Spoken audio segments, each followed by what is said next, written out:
Ini anak saya ya. Jadi ini namanya dulu Annabelle ya, Annabelle. Itu kita ambil dari apa? Nama putri Belanda ya. Iya, Cucu putri Belanda namanya Annabelle. Terus Putri Rianto. Nah, ini anak saya. Jadi surat penyerahan bayi telah diserahkan kepada Tuhan pada tanggal 8 bulan November tahun 2014 gitu ya. Jadi anak saya ada foto-fotonya ada. Ini diserahkan kepada Tuhan ini ya. Tuhan yang mana nggak tahu ya Mas ya. Berdasarkan video ini, istrinya percaya duluan, kemudian dibaptis dan mereka menikah. Ingat, istrinya itu waktu dia ngomong sebelum dia itu pas dibaptis itu belum istrinya, paham ya? Ini bukan istrinya pas waktu dibaptis itu, enggak. Ini istrinya tuh dibaptis bukan pas jadi istrinya, sebelum jadi istrinya, guys. Ya, masih pacaran gitu. Ini kalimat sederhana loh, yang bisa ya kalau kita sebenarnya gampang lah menangkap begitu kan, tapi saya nggak tahu nih kenapa di Juli nggak bisa menangkap itu. Kok bisa nalarnya itu nggak nyampe, guys, gitu. Jelas-jelas tadi dikatakan waktu itu dia dibaptis ya, beberapa bulan kemudian baru menikah. Berarti waktu dibaptis itu dia belum menikah, guys, belum jadi istri gitu. Nah, dia ngomong istri saya tuh posisinya ketika saat lagi ngomong ini. Ya, cuman dia nggak pakai kata dulu, istri saya ini dulu dibaptis gitu. Dia langsung aja istri saya dibaptis ya. Nah, dia ngiranya istri saya dibaptis ini istri itu gitu. Bukan, dulu tuh dia belum jadi istri, dibaptis baru kan beberapa bulan kemudian baru nikah gitu. Masa jadi istri beberapa bulan menikah gitu. Nikah istri itu kan pas ketika menikah itu, guys. Jadi ingat kronologinya ya. Mereka dibaptis dulu, istrinya dibaptis dulu, alias dimurtadkannya waktu masih pacaran itu dimurtadkannya, dibaptis, baru mereka menikah, baru jadi istri gitu. Jadi dimurtadkan itu waktu masih pacaran, itu logikanya, guys. Pokoknya istilah simple gitu. Jadi bukan dimurtadkan ketika sudah nikah, enggak. Pas pacaran, guys. Sehingga dia bisa membawa istrinya ini waktu dulu pacaran dia menikah, bawa masuk Kristen sebelum nikah, dan akhirnya menikah dan punya anak, guys. Setelah mereka menikah, barulah anaknya lahir. Nah, kalau istrinya sudah percaya duluan, dibaptis dan masuk Kristen, mereka menikah dan anaknya lahir. Bagaimana caranya dia memurtadkan istri dan anaknya? Karena Lah, kan tadi kan istrinya udah murtad, guys, ya. Istrinya murtad ketika belum nikah. Nah, murtadkan anak ya, dan anak kecil tuh ikut bapak mamanya. Ingat ya. Ya, karena mereka belum ngerti apa-apa. Anak-anak itu ngikut biasanya. Mereka tuh baru bisa memutuskan tuh udah dewasa gitu. Banyak kan seperti itu, guys. Ya. Jarak kecuali kayak anak-anak spesial tertentu kayak kita lihat bocah di Afrika itu ya, dia nolak untuk dibaptis itu kan. Itu ada bisa nengok lah, itu viral tuh, guys, beritanya.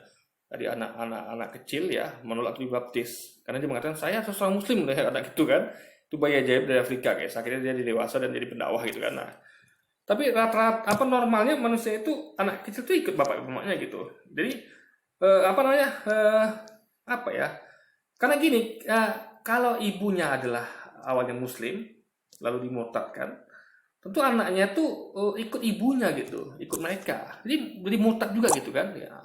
Karena kalau tidaklah mereka tidak dimurtadkan ibunya dan ibunya nikah dengan yang lain, tentu anak itu tidak murtad, guys, gitu loh. istrinya sudah murtad lebih duluan dan anaknya lahir setelah mereka berdua menjadi Kristen. Ya, saya nggak tahu lah. Nah, gini ya, nama anak kecil itu ya, karena dari keluarga wanita ini itu kan ada Islam, karena dia kan mantan Muslim, tentu keluarganya ada yang Islam. Nah, tentu ada hubungan dengan keluarga ya. Jadi anak ini terpengaruh oleh keluarga, bisa jadi gitu ya. Jadi dimurtadkan maksudnya adalah dibaptis secara Kristen, guys, ngerti ya. Jadi termin dimurtadkan ini bukan berarti dari Islam ke Kristen aja gitu. Kayak tadi lah isinya dari Islam ke Kristen. Nah, anak itu ya maksudnya tuh dimurtadkan adalah dijadikan Kristen gitu, guys. Ya, harusnya Muslim karena ibunya adalah dulunya Muslim. Tapi karena ibu dimurtadkan, anaknya otomatis ikut ibunya, yaitu murtad. Meskipun anaknya, dan ini logika juga, guys, gini ya, dalam kepercayaan Islam ya. Ini kepercayaan Islam ya. Tiap anak itu dilahirkan suci. tanpa dosa waris. Mereka tuh mereka tuh seorang muslim. Jadi anak kecil itu adalah seorang muslim. Karena mereka tidak punya dosa waris gitu. Mereka suci. Maka Yesus katakan ya, biarkanlah anak-anak itu kemari. Karena mereka adalah punya kerajaan surga. Kenapa? Karena anak kecil itu suci. Mereka itu tidak punya dosa. Lalu ada orang Kristen mengatakan, oh dia kan percaya Yesus itu. Gimana bisa mereka percaya sama Yesus waktu itu? Sedangkan anak kecil itu nggak ngerti apa-apa gitu. Dalam artian bukan bodoh atau bego ya, tapi memang pemahaman masih kurang gitu. Dalam artian namanya orang baik sama anak itu pasti mereka gampang percaya. Coba anda lihat banyak kejadian di mana anak itu dikecoh dengan kasih permen lah, dimingi uang, jadi dibawa pergi di apapun itu gitu kan.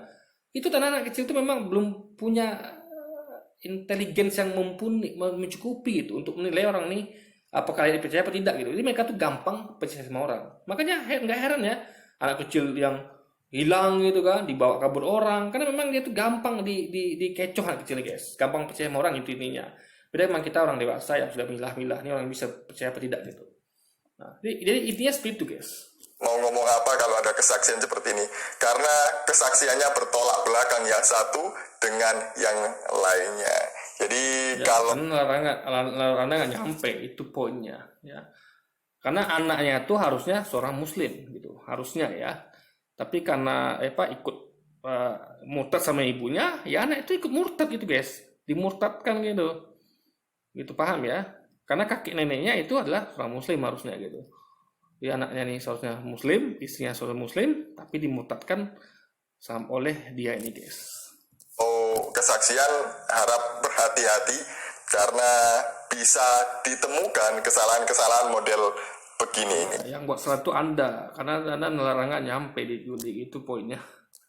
Jadi ini klarifikasi dari saya, semoga ini tidak menjadi bahan fitnah di luar sana.